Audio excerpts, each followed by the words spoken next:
Odio, Esperanza, la Quinta de Beethoven, el Apolo 14, la Rueda, asesinatos en masa, Hamlet, el Hula Hula, las pirámides. Estas son las entradas de la máquina más compleja del mundo. He aquí el órgano del pasado, el amo del futuro.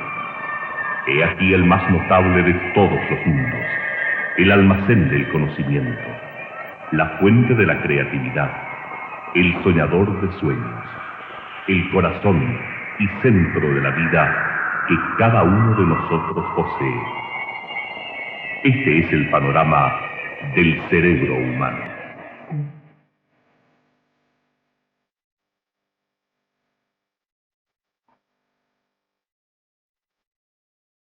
Universidad Católica de Chile Televisión presenta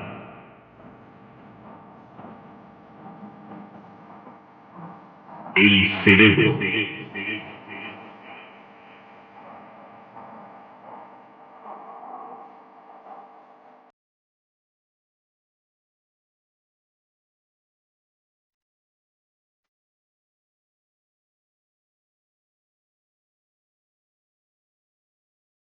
El capítulo de hoy, visión y movimiento.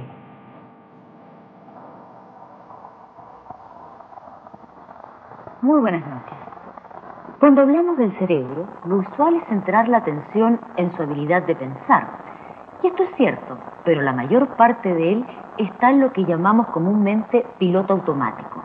Percibe lo que nos rodea y controla nuestras respuestas a ello. ¿Cómo lo hace? A través de los sentidos. Olfato, oído, tacto, gusto y vista dejan entrar el mundo exterior y le dan al gran controlador del sistema nervioso algo a lo cual responder. El cerebro tiene áreas especializadas para cada sentido, áreas que recodifican los mensajes que llegan. La mayor parte de estas áreas sensoriales, ubicadas en la parte posterior de la cabeza, está dedicada a la vista y se ha vuelto una especie de modelo de cómo funcionan nuestros sentidos. Ningún otro sentido ilustra mejor cómo recibe información el cerebro que la vista. Ninguno muestra mejor cómo el cerebro convierte la percepción en acción. Pero la visión no involucra nada más que la parte del cerebro que ve. Para entender lo que vemos, dependemos de la memoria, las emociones y del pensamiento. Para poder movernos en nuestro mundo, la senda de la visión involucra a todo el cerebro. ¿Cuál es esta senda de la visión? ¿De qué manera el cerebro llega a entender las imágenes que le llegan a través de nuestros ojos? ¿Cuál es la relación entre visión y movimiento? En el siguiente reportaje encontraremos respuestas a estas y otras interrogantes. Veremos hacia dónde apuntan las actuales investigaciones que intentan restituir la senda de la visión en algunos no videntes. Conoceremos también cómo ocurre el movimiento y por qué motivos una persona puede sufrir una alteración en el programa automático que le permite movilizarse, adquiriendo lo que conocemos como el mal de Parkinson. Esta noche nos acompañarán dos especialistas con quienes comentaremos los contenidos de este reportaje. Se los voy a presentar de inmediato. Se trata del doctor Jorge Méndez, quien es profesor de neurocirugía de la Universidad Católica, y del neurobiólogo Jan Machetti. Él es profesor e investigador de neurobiología de la Universidad Católica. Junto a ellos veremos esta noche el capítulo de la serie El cerebro llamado Visión y Movimiento.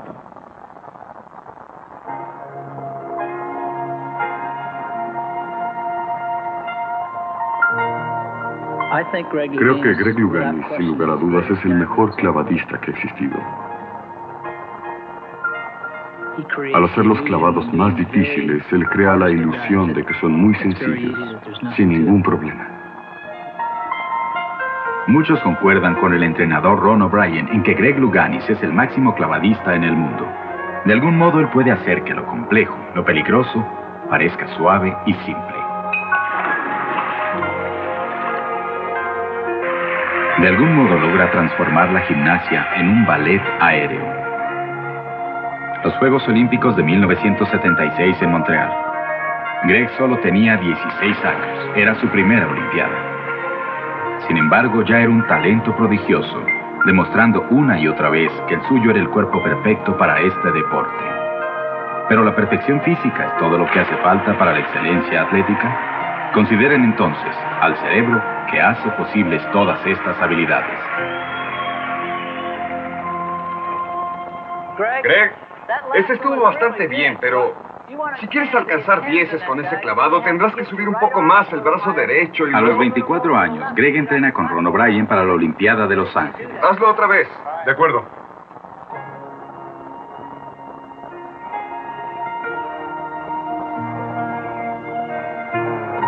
El más complicado de sus clavados es el 1,5 e inversión con 3,5 giros. Si pone a prueba sus músculos, sin duda pone a prueba el cerebro. Pocos clavadistas llegan a intentar el 1,5 e inversión. Aún menos podrían esperar recibir una calificación de 10. El clavado perfecto. Al buscar este objetivo, Greg es un modelo para todos nosotros. Demuestra cómo navegamos todos a través de este mundo nuestro. Cómo nos adaptamos internamente y cómo con nuestros sentidos sobrevivimos. Si hubiera imágenes en la cabeza, tendría que haber alguien en la cabeza para verlas. Pero nadie está en la cabeza viendo las imágenes. Para entender esas sendas, empecemos con la visión, o mejor, con la ceguera. Gerard Guarniero ha estado ciego desde que nació. Sin embargo, todavía podría poseer la vista, si realmente esta es una propiedad no solo de los ojos, sino del cerebro. Si la parte que ve de su cerebro no ha sufrido daños, podría ser capaz de ver por primera vez hoy. En este experimento, una cámara de televisión transmitirá todo lo que capta a un banco de puntas romas, que responde a los contornos visuales, transformándolos en suaves estímulos. Cuando la cámara capta un objeto, cada punta vibra. Y cuando se integra este conjunto al respaldo de una silla, Gerard Guarniero conseguirá sentir el contorno del objeto hormigueando en su espalda. Si funciona, la visión será simulada por el tacto. La visión es algo que siempre me ha dado curiosidad. O sea, cómo funciona, qué hace y cómo se siente. Cuando supe del trabajo que hacen aquí en Smith, Kettlewell, decidí que tenía que experimentar el sistema sustituto de visión táctil.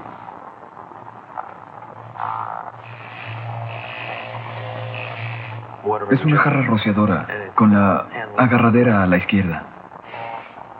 De repente adquirí un nuevo sentido, pues antes había estado restringido a sentir las cosas y ahora podía percibir objetos que estaban lejos. Aunque cuando empecé a usarlo, todos los estímulos los sentía solo en la piel. Pero después el aspecto táctil de la sensación fue disminuyendo, hasta un punto en que las cosas que veía con el sistema ya no se sentían como si estuvieran en la piel. Eso me dio una tremenda emoción. Lo más interesante de mi primera visión de una vela fue notar que la llama tenía una forma definida. Por supuesto, nunca había experimentado una llama directamente, porque al tocar una llama solo se experimenta calor. Quizá esa fue la parte más impresionante, muy sorprendente sin duda. Jamás había pensado que una llama tuviera forma.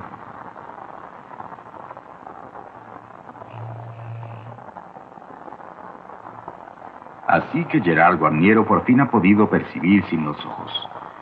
Obviamente, su cerebro fue capaz de explotar las sensaciones en su espalda, transformándolas en percepción.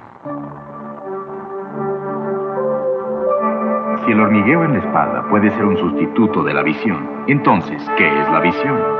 Para responder a esto, vamos a la entrada de las sendas visuales, los ojos. Los ojos realmente no ven. Son simples sensores, emitiendo información para ser descifrada y reensamblada por 3 millones de células cerebrales por lo menos. En la mayoría de los vertebrados, durante cada segundo de vigilia, los ojos envían millones de unidades de información al cerebro. ¿Pero qué hacen todas estas neuronas? ¿Y cómo nos permiten ver? Primero que todo, los lentes de nuestros ojos voltean todo al revés. Luego la información visual viaja a lo largo de las pesadas fibras del nervio óptico. La primera curva en la ruta es la quiasma óptica, donde se cruza la información de cada ojo. Luego la senda llega a una importante estación al fondo de la cabeza, una delgada capa de tejido cerebral justo debajo del cráneo. Aquí, en la corteza visual primaria, también llamada corteza estriada, se vuelve a ensamblar la información visual. Y entonces, ¿qué puede decirse acerca del fenómeno de la vista de Gerard Guarniero? ¿De su vista por medio del tacto? Él es simplemente otra prueba de que parte del sistema de la vista es flexible. Es todo. ¿Dónde en su cerebro puede ver él sin ojos? ¿Su corteza visual primaria está siendo estimulada por las puntas vibrátiles en su espalda? ¿O se ha reclutado para el trabajo a otro sector de su corteza? Simplemente no sabemos. Lo que podemos decir es que nuestro aparentemente rígido sistema visual es capaz de aprender nuevas tareas. Como otra muestra de la notable adaptabilidad del cerebro, considérese a Susanna Fiennes, una estudiante de arte en Londres que ha aceptado someterse a un curioso experimento. Muy bien, ahora, Susan, por favor, ponte estos extraños anteojos un momento. Durante toda una semana, ella verá el mundo al revés, invirtiendo una vez más lo que las lentes del ojo siempre tienen que invertir. No veo bien su rostro, ¿será posible? El cerebro corrige esta inversión, pero el suyo será forzado a hacer una corrección más. ¿Será ella capaz de entender un mundo al revés? No puedo, se mueve al revés. Qué raro es esto. Estoy segura de tener la taza en... En su casa, una hora más tarde, el mundo sigue desconcertante. Listo. Qué raro, de repente puedo...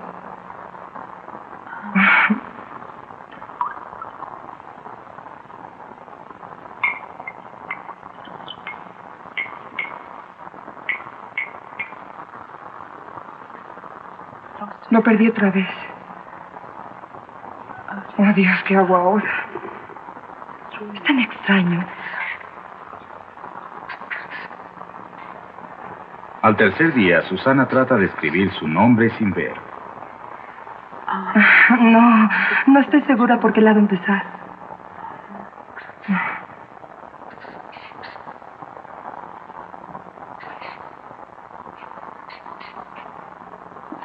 ¿Qué pasa? Cada vez estoy peor. Puedo leer, sí, puedo leer este lado, pero no el resto. Lo intento otra vez. A ver, quiero leerlo todo. Después de mirar, puede invertir las letras completamente. Está claro que en 3 días ha progresado, integrando su vista invertida al movimiento invertido.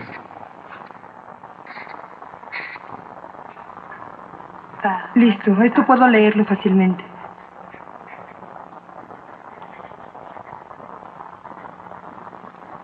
En su último día, Susana intenta dibujar. Con una semana de práctica, puede firmar el dibujo con su nombre al derecho mientras ve cómo lo hace.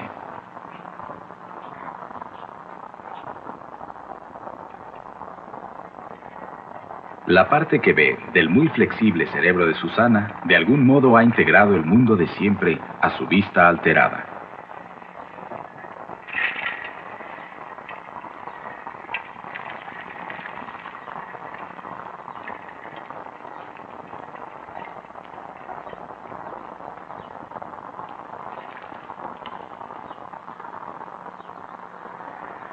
Bien. Los he usado una semana y ahora voy a quitármelos e intentaré caminar por el cuarto. No me atrevo a hacerlo, siento un miedo terrible.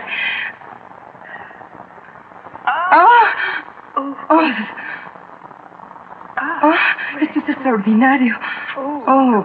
Qué extraño. Qué cosa tan increíble. Volver a sentir todo el mundo a mi alrededor, tremendo. Y ahora el cerebro de Susanna Fiennes consigue otra inversión más de la imagen. Es una sensación increíble. Y esta vez ha tardado solo 1 hora. De repente siento como si no hubiera pasado nada. Estoy mirando y todo parece muy normal otra vez. La senda básica de la visión es por lo tanto flexible, plástica. Está lista para ayudarnos a adaptarnos a un mundo que cambia.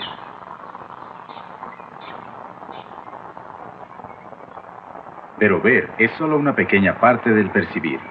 Descifrar o decodificar la imagen de una mariposa bien camuflada, por ejemplo, requiere de sendas más allá de la corteza visual primaria o estriada.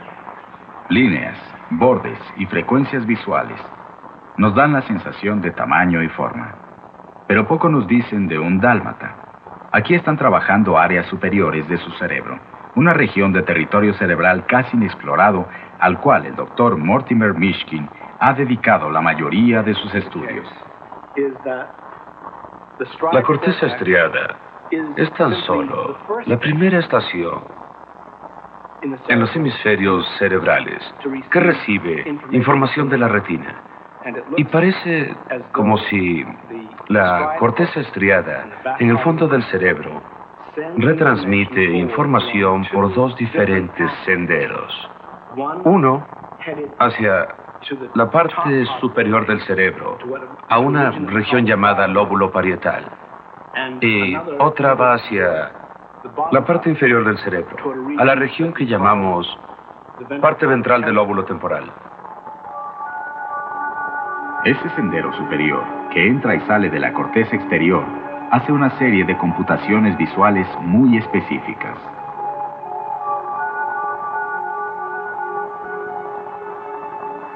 Su función es decirnos dónde están las cosas dentro del campo visual, especificar que el perro está frente a la madre y el niño, o establecer que esta pareja está de cara a un lago muy alejado.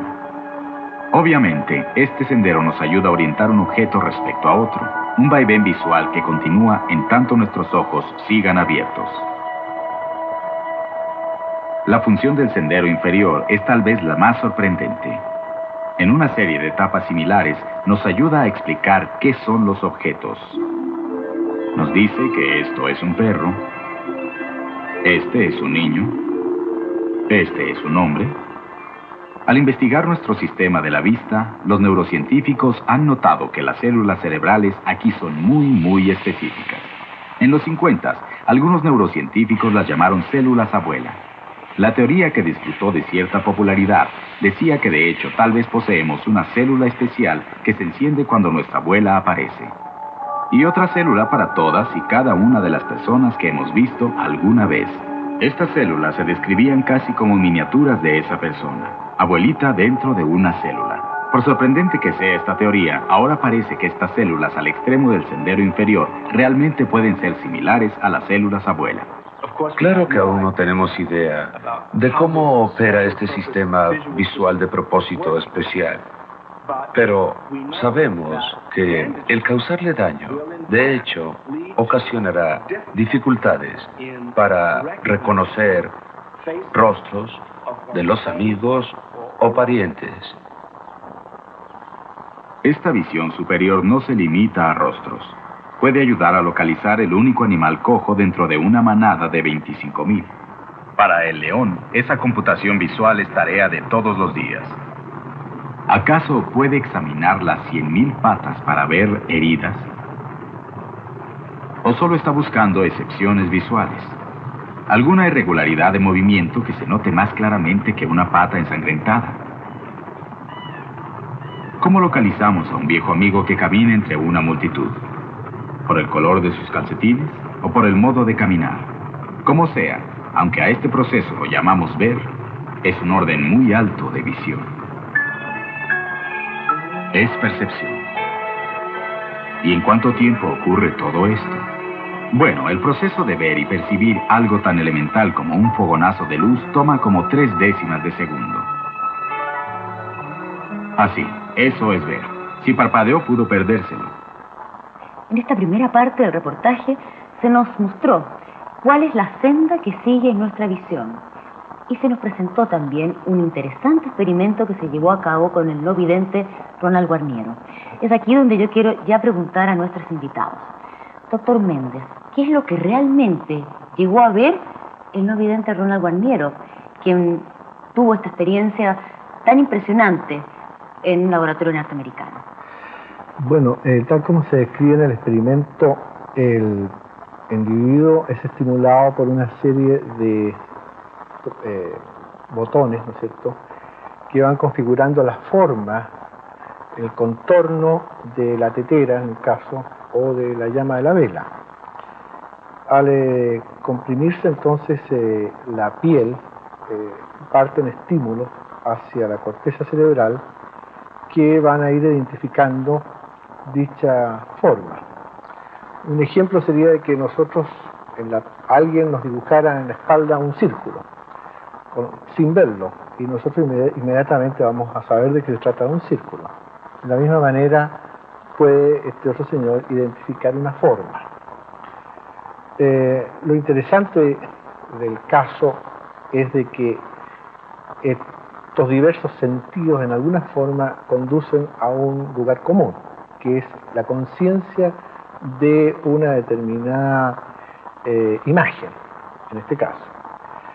Y sean cuales sean las vías, llegan a informar al individuo de que está frente a un objeto que tiene determinadas características, incluso el tipo dice, se trata de una tetera con asa, etc. Al margen de esto, creo que es emocionante el hecho de que el individuo descubre por primera vez que la llama de la vela tiene una forma, cosa que él solamente conocía a través del calor. Y eso produce en él una reacción emotiva, que es muy interesante. Si esto lo trasladamos a lo que puede representar el día de mañana que un ciego pueda ver, creo que el individuo va a caer en éxtasis si esto se produce. Vamos a ir más adelante a saber si realmente un no vidente va a llegar a ver algún día. Pero yo sé que el doctor Machetti tiene algo que agregarnos a lo que estaba diciendo usted. Claro, hay además una explicación que es, digamos, complementaria, digamos, a la que ha dado el doctor Méndez, que permite explicar por qué este paciente, digamos, teóricamente ve los objetos que se le presentan, digamos, al frente. Y es que la estimulación táctil que imita en el fondo los contornos de los sujetos produce en el sistema nervioso central, en la corteza, unos fosfenos, que son una especie de luces que aparecerían, digamos, en la corteza visual o en el remanente de corteza visual que tiene el animal, el paciente, y que imitaría prácticamente el contorno, digamos, de los objetos, en el caso del jarro, digamos, en el caso, digamos, de la vela. O sea, de alguna manera estaría viendo una especie de imagen. Claro, los fosfenos son como puntos luminosos que se producen cuando se estimula directamente la corteza visual. O sea, cuando uno estimula la corteza visual eléctricamente o da un golpe, digamos, en la parte occipital del cráneo, aparecen, digamos, estas luces en el campo visual. Entonces, una explicación, como decía, complementaria a eso sería que el paciente viera fosfenos, puntos luminosos que contornan, digamos, perfectamente la imagen, digamos, que se le está presentando. Y yo quisiera tocar otro punto que es muy interesante y que en el fondo complementa, digamos, esta explicación, es el hecho de que estos pacientes ciegos tienen como una especie de exacerbación de los otros sentidos que permanecen normales, como son el caso del tacto o en el caso de la audición. De tal manera que estos tipos de experimentos son muy interesantes porque aprovechan también, digamos, este aumento de la sensibilidad a través de otras vías sensoriales que normalmente permanecen intactas y que son de alguna manera exacerbadas por el fenómeno, digamos, de la ceguera y de la pérdida de visión. Eso también se ha visto corroborando lo mismo que dice Jan en individuos que se ha hecho cirugía a cráneo abierto, en lo cual están despiertos y se les estimula la región occipital. Lo que perciben son precisamente fosfenos, estos puntos luminosos. Y tal es así que se piensa, por ejemplo, que los niños que nacen ciegos, o que están quedando rápidamente ciegos con algunas afecciones congénitas o perinatales, lo primero que observan las madres es que los niños se aprietan los ojos, y se los aprietan con los dedos casi hasta dentro de las cuencas. En el fondo lo que parece ser que estimulan la retina y producen fosfenos. Y estos fosfenos les producen satisfacción a estos niños. En el fondo tratando de ver. Hay como un reflejo que tiende a que el individuo trate de ver por cualquier medio. Y este sería un ejemplo que también corrobora todo lo que... ¿Y sería similar a la sensación que tenemos las personas que vemos si nos apretamos fuertemente los ojos? Claro, si una persona recibe un golpe en un ojo, ¿no es cierto?, puede ver, como se dice, hasta en las, ¿no es cierto?, ve candelillas, ve puntitos. Estrellitas. Estrellitas, exactamente.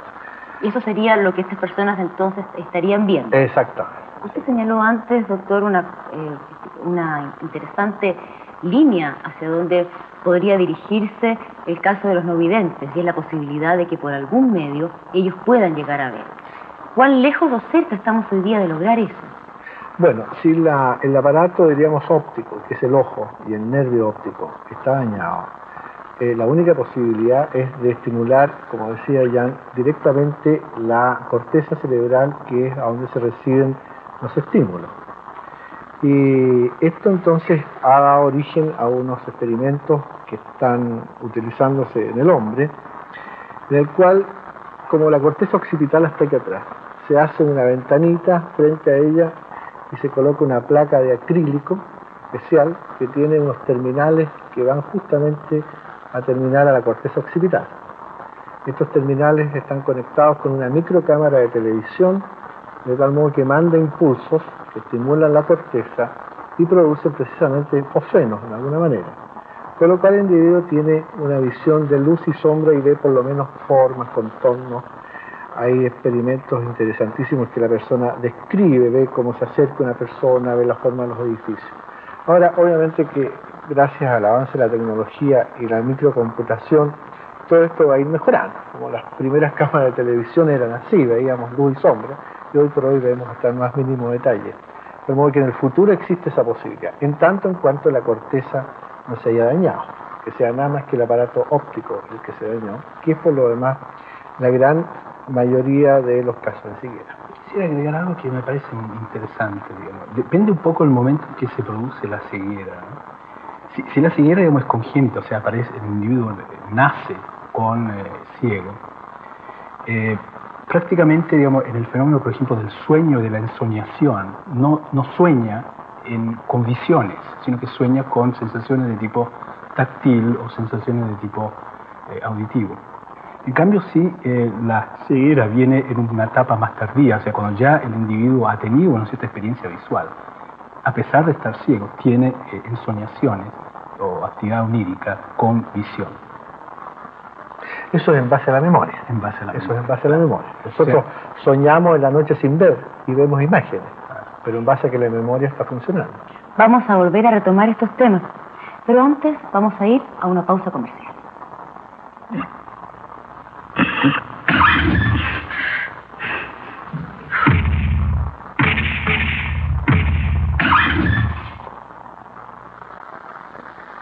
Los invito ahora a que veamos la segunda parte de este reportaje sobre visión y movimiento.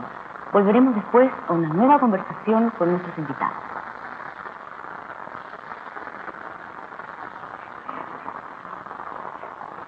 La repetición es la clave de todo aprendizaje de movimientos. El cerebro debe experimentar una y otra vez para descubrir la mejor ruta de una célula nerviosa a otra.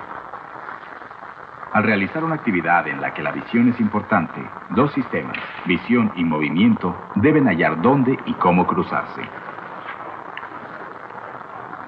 Una por una, las neuronas van haciendo conexiones.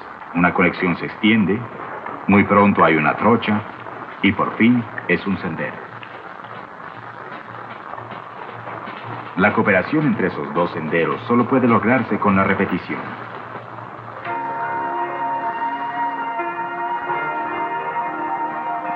Después de hacer un clavado 100 veces, finalmente me siento cómodo con él, hasta volverlo un reflejo.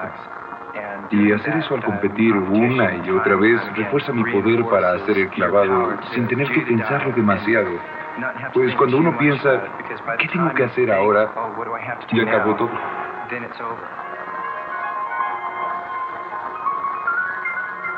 Hasta un movimiento simple requiere de complejos circuitos.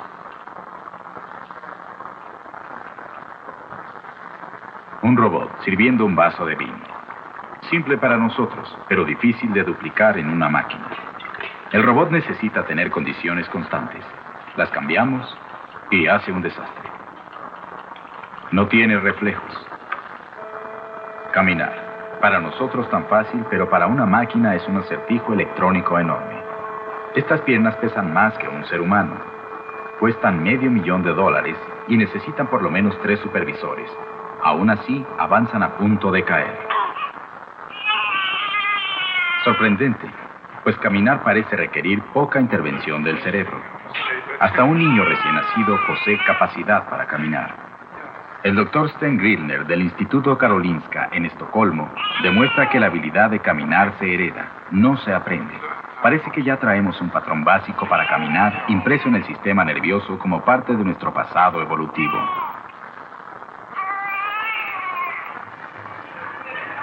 A los 4 años de edad, esta niña ya pasó varios años aprendiendo a mantenerse erguida.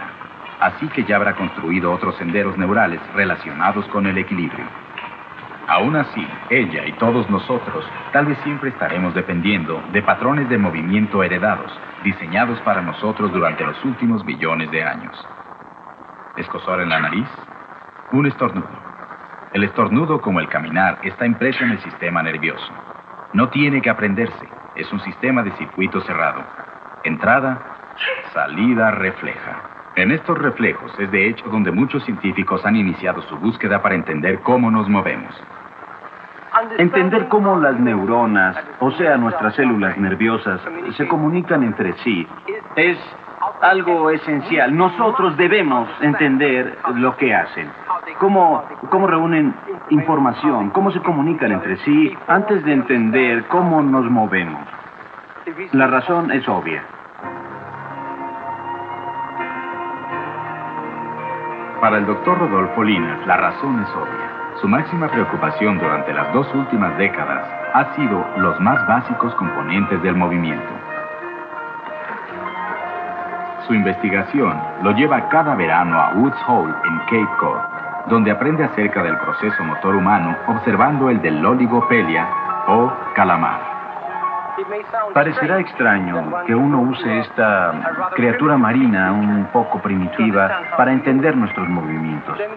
Pero debo decirles que el calamar es un increíble sistema para el estudio. Tenemos aquí un mecanismo que es exactamente igual al nuestro en cuanto a la manera en que están ensambladas las moléculas y las diversas células.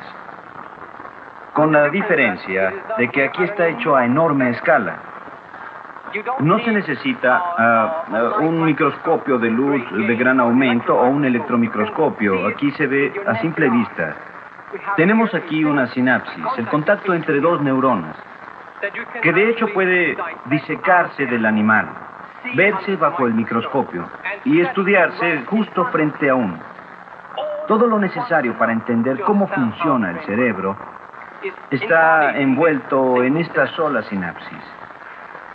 Si vemos el diámetro de una de nuestras fibras nerviosas, es diminuto comparado con el diámetro de un cabello.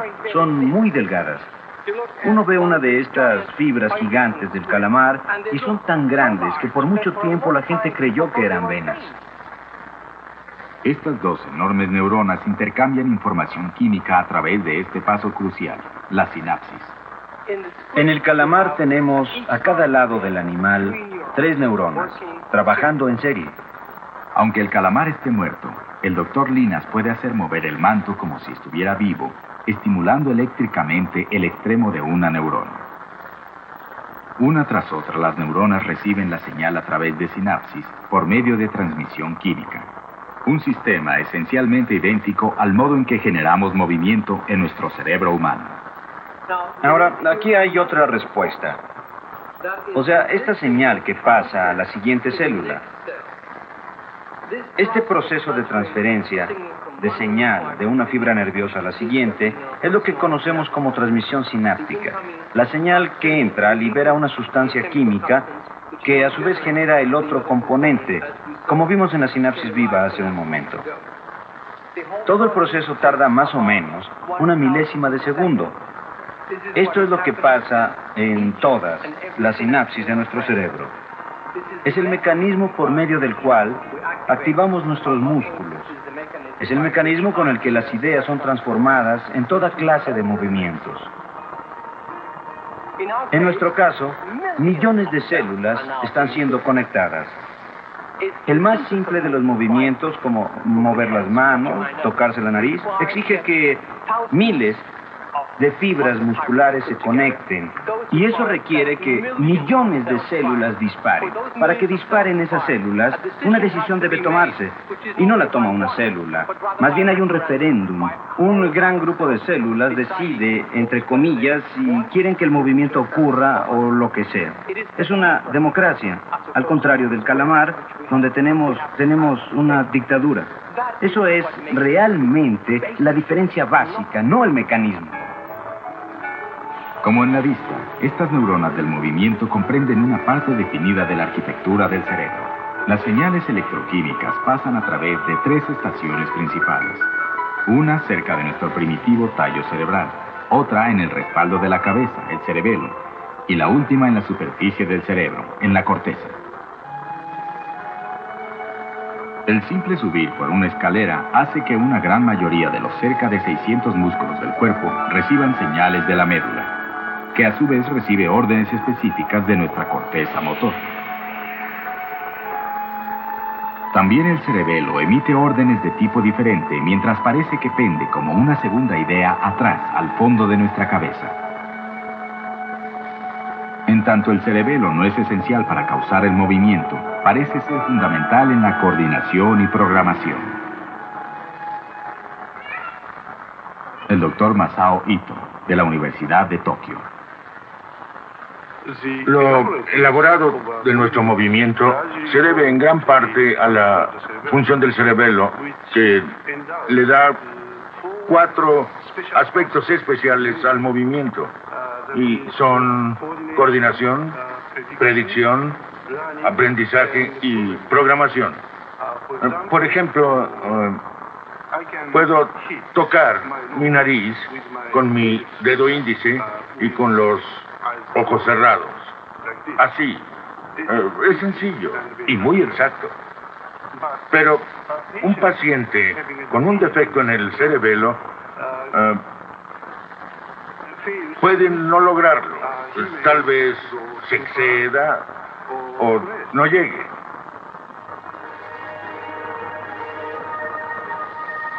Para Greg Louganis, el cerebelo es la parte del cerebro que localiza ese término medio entre el excederse o quedarse corto. Es la parte que le ayuda a saltar con elegante precisión.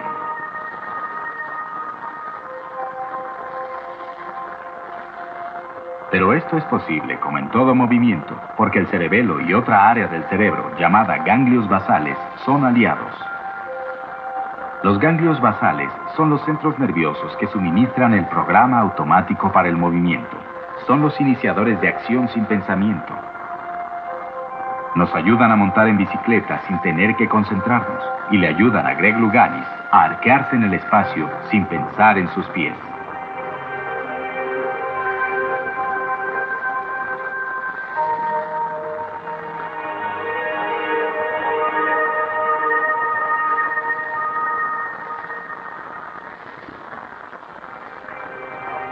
¿Qué pasa entonces si los ganglios basales nos fallan? Como otras víctimas, el comediante Terry Thomas sufre de la falta del transmisor químico dopamina en sus ganglios basales. Los músculos en sí son normales, los nervios que van al músculo son normales, la médula espinal y los mecanismos para controlar los músculos son totalmente normales. E incluso los más sofisticados mecanismos motores que vienen del cerebro en sí son capaces de funcionar normalmente. Alguien con el mal de Parkinson, si recibe un estímulo lo bastante fuerte, puede ponerse en acción de un modo asombroso. El clásico ejemplo del paciente que tiene dificultad para cruzar la calle por su problema al caminar. Puede ir cruzando muy lentamente y de repente suena la bocina de un auto y él corre velozmente a la acera. Pero al llegar de nuevo no puede caminar. Así que los mecanismos básicos están ahí. Es el arranque el que no funciona. Y según parece, ese motor de arranque es este sistema particular, esa sustancia química llamada dopamina.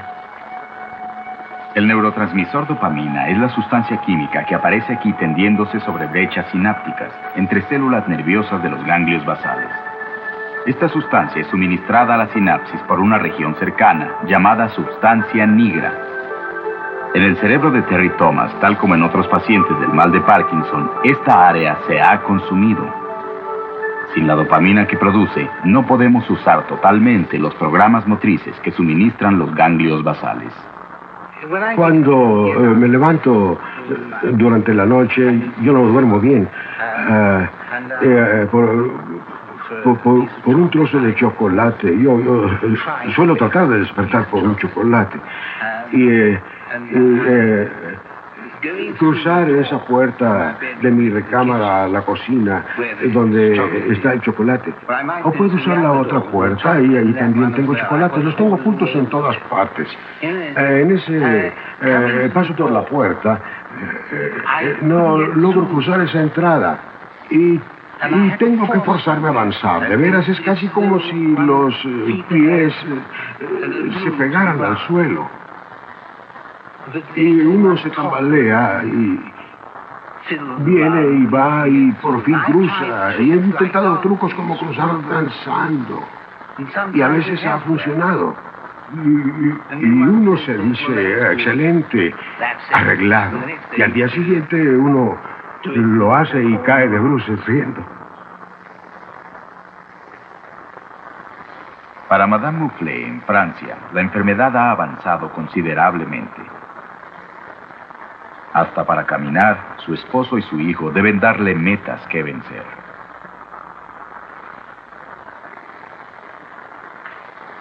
Yo amaba la vida, amaba todo. Y realmente la enfermedad me lo ha quitado todo.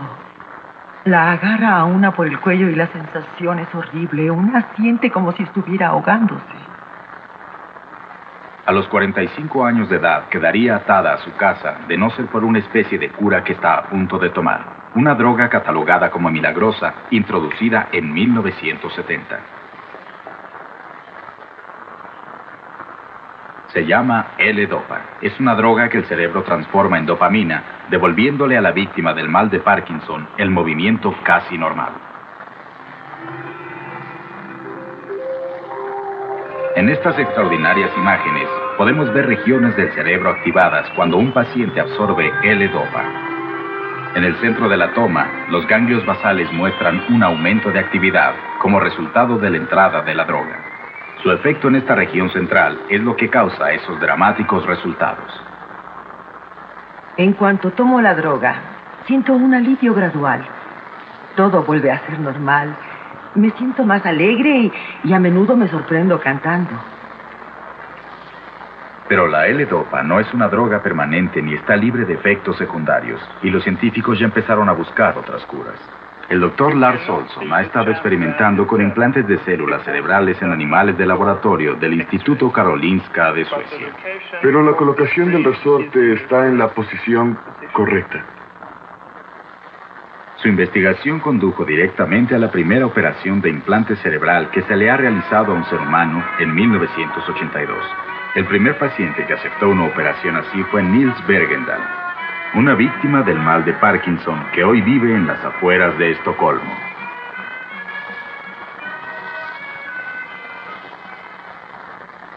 Antes de la operación, el Dr. Olsson y sus colegas demostraron en este laboratorio que en los animales varios tipos de implantes celulares podían echar raíces en el cerebro.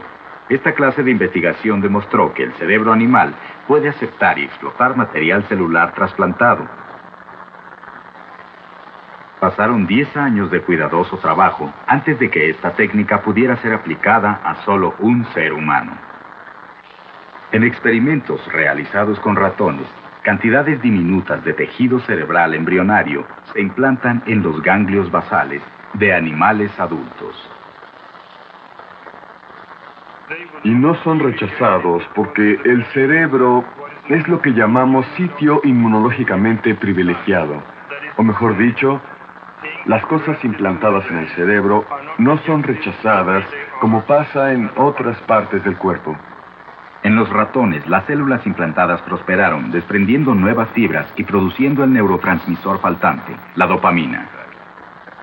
Para Nils Bergendal, los beneficios potenciales de una cirugía tan experimental rebasaban lo demás. He estado enfermo desde 1975, tan enfermo que una vez caí de la cama y estuve paralizado en el piso 36 horas. Cuando el doctor Backlund me propuso esta operación, lo pensé durante 2 semanas. Y entonces decidí aceptar. Sentí que era una oportunidad que debía tomar. Inmediatamente después de la operación, pudo haber existido cierta mejoría, pero ya volví a mi estado anterior. No lamento haber sido operado. Corrí el riesgo. Y es importante hacer eso. Si fuera abordado por los cirujanos mañana para otra operación, no tendría problemas en aceptar el riesgo otra vez. Hasta ahora los efectos clínicos de la operación han sido mínimos. Y quiero enfatizar que esto es aún muy experimental y que no tenemos en este momento una cura para el mal de Parkinson. Pero hay algunos índices pequeños de mejoría en los 2 pacientes que tenemos. Un año después, hubo un segundo paciente, Greta Skoro. Su implante también involucró tejidos productores de dopamina de la glándula adrenal y mostró una muy ligera mejoría. Antes que nada, mi propia hija simplemente no puede creerlo cuando me ve. Pero mi nieta, que tiene 5 años y nunca me ha visto sana, nunca, ahora dice, miren, la abuela camina. Aunque hoy los beneficios pueden ser ligeros, el procedimiento ofrece esperanza para el futuro. Nos sentimos muy seguros de lo que queremos probar ahora con el paciente número 3 y con el número 4. Y mi equipo ya está pensando en el paciente número 15, tal vez cuando creemos que puede haber una fuerte esperanza de mejoramiento.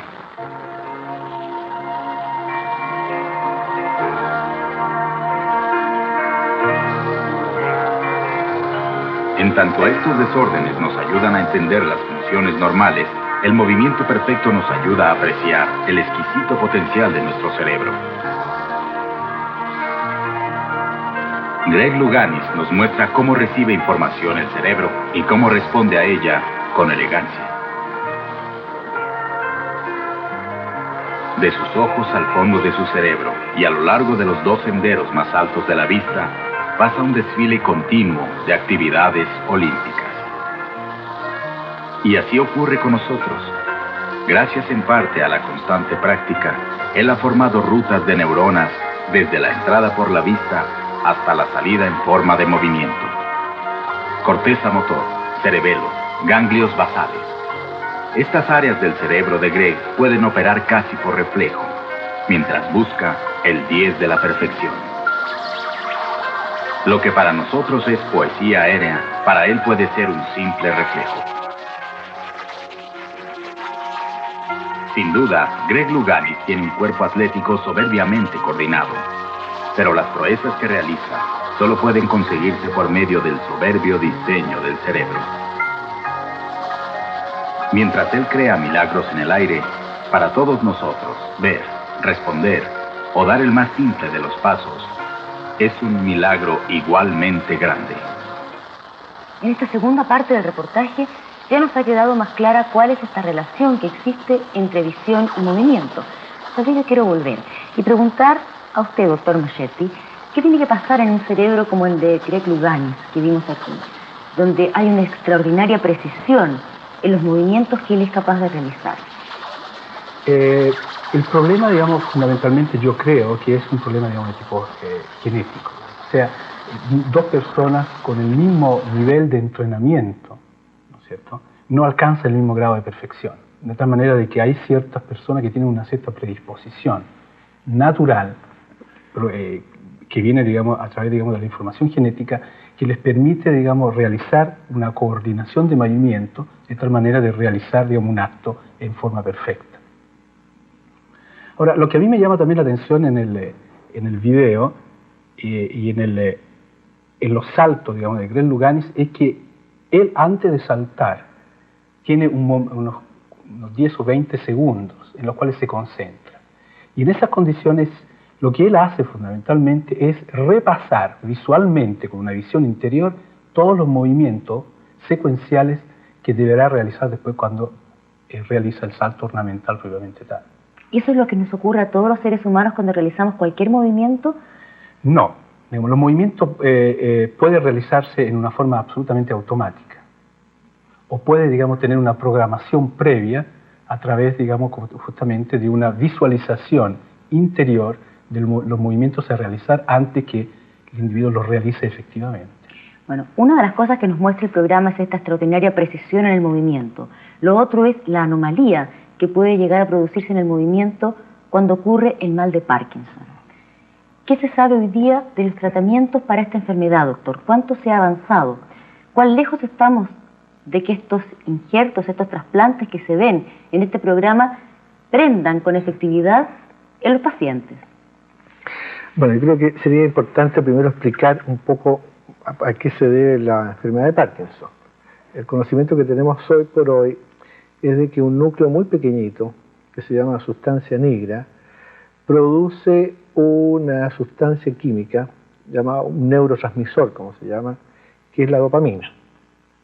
Esta dopamina es enviada a otros núcleos que se encargan de transmitir toda la información y adecuar el movimiento a que sea armónico, a que no tenga temblor ni tampoco tenga rigidez. Ahora, en la enfermedad de Parkinson lo que sucede es que se daña ese núcleo, se atrofia ese núcleo, por diferentes razones, pero se atrofia. Entonces deja de producir esta sustancia. Al dejar de producirla aparecen los dos síntomas más importantes del Parkinson, vale decir el temblor y la rigidez. Por eso que los individuos no pueden caminar porque sienten su cuerpo pesadísimo y tampoco pueden actuar porque las manos están temblando constantemente. El gran descubrimiento que se hizo en las décadas del 50 fue, y del 60 también, en la identificación de dicha sustancia química que producía ese núcleo, es decir, la dopamina. Al principio hubo problemas porque esta dopamina no entraba al cerebro, pero después se descubrió un precursor que es la dopa, y la dopa entra al sistema nervioso, se transforma en dopamina y cumple la función de que hacía dicho núcleo. De tal modo que estos pacientes hoy por hoy, el tratamiento consiste en darles esta sustancia que es la que dejó de producir núcleo. El tratamiento es excelente, aparece ahí en uno de los ejemplos esta señora que no podía entrar ni siquiera a la puerta y después sale caminando y sale de compras, etc. Tiene sin embargo algunos problemas, tal como dice allí, es de que de repente el paciente pierde el efecto. A esto se le ha llamado en la jerga anglosajona el on and off, igual que un interruptor. De repente, como un interruptor, la persona se queda estacada. Porque la sustancia la estamos administrando artificialmente. Pongamos un ejemplo. Supongamos un automóvil, tiene un estanque de benzina y la benzina fluye de acuerdo a las necesidades del motor. Eso es lo que sería un individuo normal. En este caso, nosotros con un tarrito, diríamos, le echamos un poco de benzina, andamos un poco hasta que dura esa benzina y después hay que ponerle de nuevo, lo mismo que la dopa que uno le damos a un paciente. Hay que repetirle las dosis durante el día. De allí que el artista no me acuerdo el nombre, el inglés que aparece con un Parkinson ahí, decía que no podía buscar su chocolate en la noche. ¿Por qué? Porque habitualmente los enfermos reciben su tratamiento durante el día y durante la noche se acaba el efecto, se acaba el tarrito de encina y no puede ir a buscar su chocolate. Cuando se levanta en la mañana, antes de levantarse, toma su primera dopa y puede nuevamente empezar a funcionar. O sea, como usted ve, es un método absolutamente artificial, pero que permite que los pacientes se muevan. Bueno, como este método no era el perfecto, se empezó a buscar forma de poder restituir esas células que se habían dañado, metiéndolas directamente en el cerebro, de tal modo que estas células traídas de determinadas áreas pudieron producir la sustancia que se había dejado de producir por el núcleo enfermo. Y resulta de que hay otras áreas, como las glándulas suprarrenales, que son glándulas que están arriba de los riñones, que producen esta sustancia. Y los mexicanos, que han sido los primeros que lo han utilizado en el ser humano, tomaron un poco de esta glándula y la injertaron en un cerebro de un parkinsoniano. Y maravillosamente, con gran expectación, este enfermo empezó a moverse. Uno de los ejemplos es que un individuo que estaba postrado en su silla de ruedas ha podido jugar fútbol con sus hijos. Otro individuo estaba jugando tenis, en fin. O sea, ustedes ven que esta es una expectativa sensacional. Hay evidentemente todos los recatos necesarios en toda investigación científica y ver qué sucede a largo plazo. Si esto persiste su efecto, si no tiene otros efectos colaterales, etc. ¿Y qué pasa en nuestro país con la posibilidad de este tipo de operaciones, doctor? Yo diría que en este momento en todo el mundo estamos los neurocirujanos interesados en llevar a cabo este tipo de intervenciones. Lo que sí que es necesario recordar las márgenes de selección de los pacientes que se han fijado, tal es decir, de cierta edad, que no sea un Parkinson muy avanzado y que permita al paciente extraerle una de las glándulas suprarrenales, que es una glándula muy importante en la vida. Cumplida todos estos requisitos, seguramente en el futuro tenemos proyectado realizar algún tipo de estas intervenciones. ¿En un futuro cercano, doctor? Esperamos que en un futuro cercano. Vamos a hacer un corte comercial para volver nuevamente con ustedes. Estamos llegando al término de nuestro programa de esta noche. Antes de despedirnos, quiero agradecer a nuestros invitados de este programa, los doctores Jan Machetti y Jorge Méndez.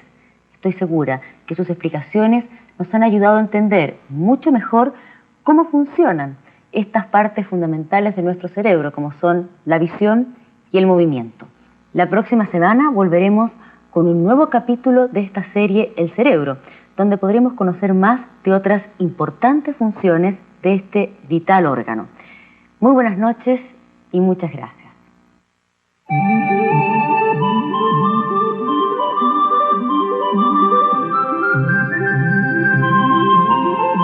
Universidad Católica de Chile Televisión presentó